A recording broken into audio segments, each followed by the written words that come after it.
Bonjour à tous et bienvenue, c'est Electron et aujourd'hui je vais vous présenter un vélo tout suspendu. On n'est pas sur du fat bike mais on est sur du tout terrain. Vous allez voir qu'on va être sur un truc plutôt sympa, on va avoir de la puissance, on va avoir de l'autonomie. C'est un bike qui est pliant même s'il prend quand même un peu de place puisqu'on est sur un VTT, mais il a quand même pas mal de très bonnes spécificités. On va se régaler, c'est du Bezior X500 Pro que je vais vous parler aujourd'hui. Mais avant que la vidéo ne commence, il y a une chose ultra importante, celle de vous inviter à me rejoindre sur la chaîne en vous abonnant. Cette action est totalement gratuite, elle me donne beaucoup de force. Vous pouvez aussi activer la petite cloche si vous voulez avoir une alerte à chaque fois que je sors une nouvelle vidéo. Et moi, je vous reprends juste après ce très court générique.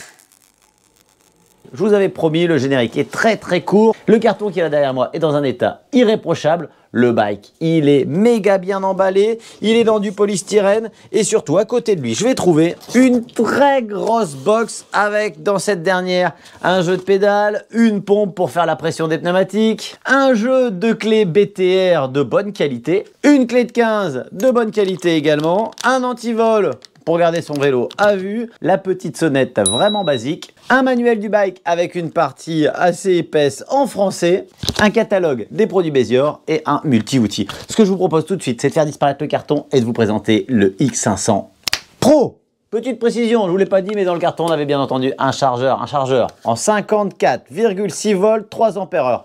C'est plutôt conséquent, c'est un bon chargeur, 3 ampères-heure, on commence à avoir une rapidité de charge assez sympa. Allez, c'est parti. Comment va-t-on découvrir ce X500 Pro? Eh bien, clairement, on est sur un bike qui m'a l'air bien fini. On voit qu'on a des soudures plus ou moins régulières. C'est pas un truc de dingue, mais on a quand même un prix assez attractif. Je vous l'affiche ici. Et du coup, franchement, moi, ça me semble tout de même de qualité. Côté peinture, on va même faire les cochons. Ouais, je pense que ça posera pas de problème. On est sur quelque chose qui m'a l'air bien fini. On a ici une petite protection. Ah non, c'est même pas ça, c'est de la peinture. Les petites décorations sont clairement intégrées à l'intérieur de la peinture et j'ai l'impression du vernis. Donc on est sur une belle finition. Ici, on voit qu'on a une fourche qu'on peut bloquer. On va pouvoir régler sa compression. Là, vous avez vu qu'il y avait la petite clé qui sert à décrocher la batterie. Donc, on est sur une batterie en 48 volts qui est cachée ici dans la partie centrale. J'aime bien le spot à l'avant. Regardez, hop, bien fini, bien puissant. Ce qui est un peu dommage, c'est qu'on avait l'impression qu'il allait avoir des LED sur les côtés et ça aurait été vraiment top pour donner une bonne visibilité latérale au vélo. En parlant de visibilité latérale au vélo, s'il y a bien une petite chose qui manque, ce serait des catadioptres sur les roues ou alors un petit liseré réfléchissant sur les pneus. Là, quand on va être de côté dans le noir, il sera quasiment invisible. Côté plus, on est sur le Tournet TZ 7 vitesses. Lui, je le connais bien. Il est plutôt réactif, assez silencieux. C'est pas un dérailleur de compétition, mais ça marche très bien et il est souvent associé, comme c'est le cas maintenant, avec le petit shifter Shimano 6 Index.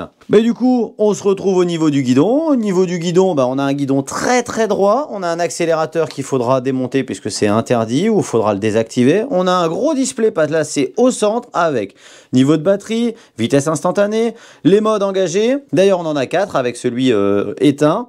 Et enfin, le kilométrage total, le temps d'utilisation, la moyenne, le trip total, journalier. Bref, c'est assez complet.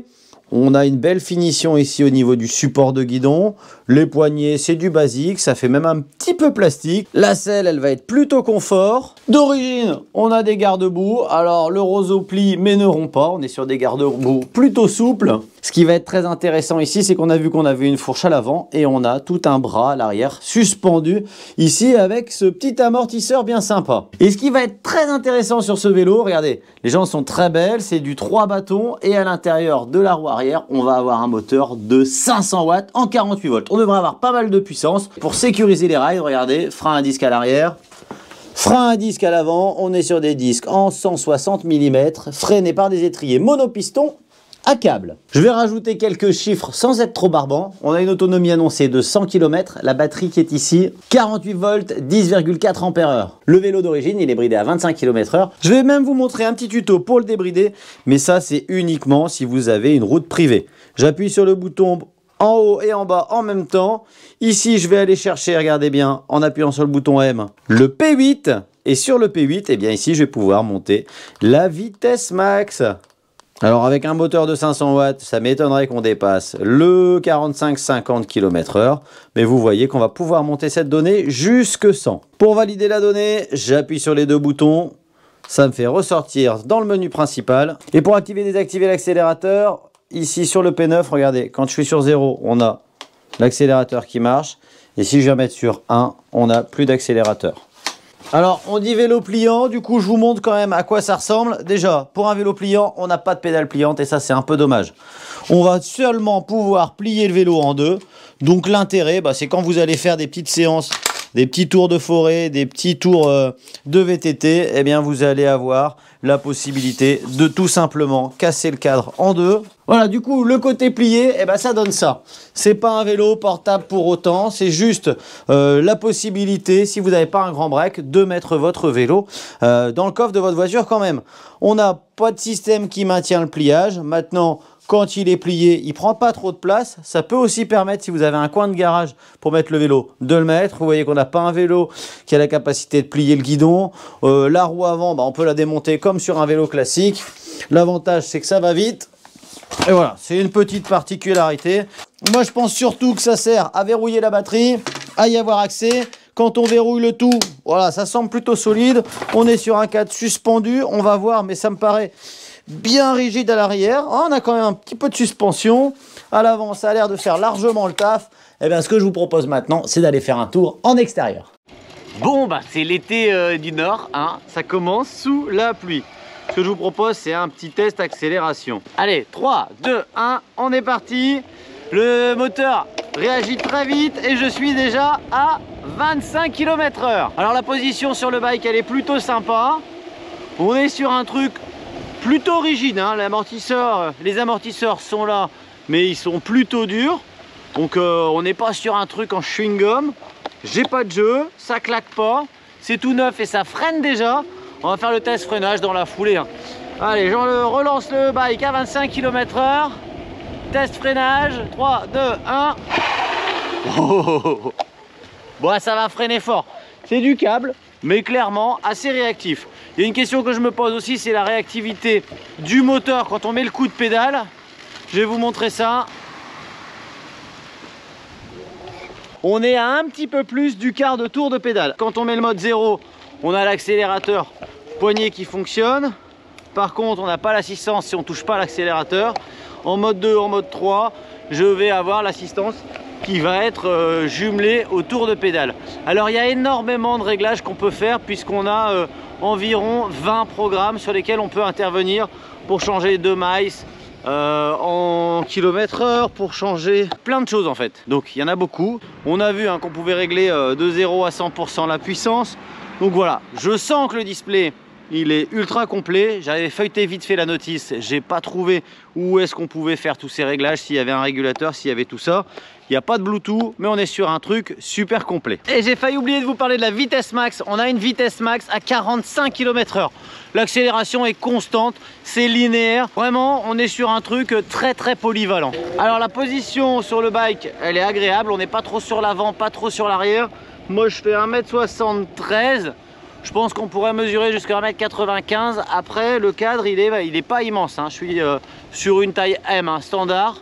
Donc voilà, si vous êtes petit, par contre, on pourra baisser la selle. Je pense que jusqu'à 1,55 m, 1,60 m, ça va passer sans problème.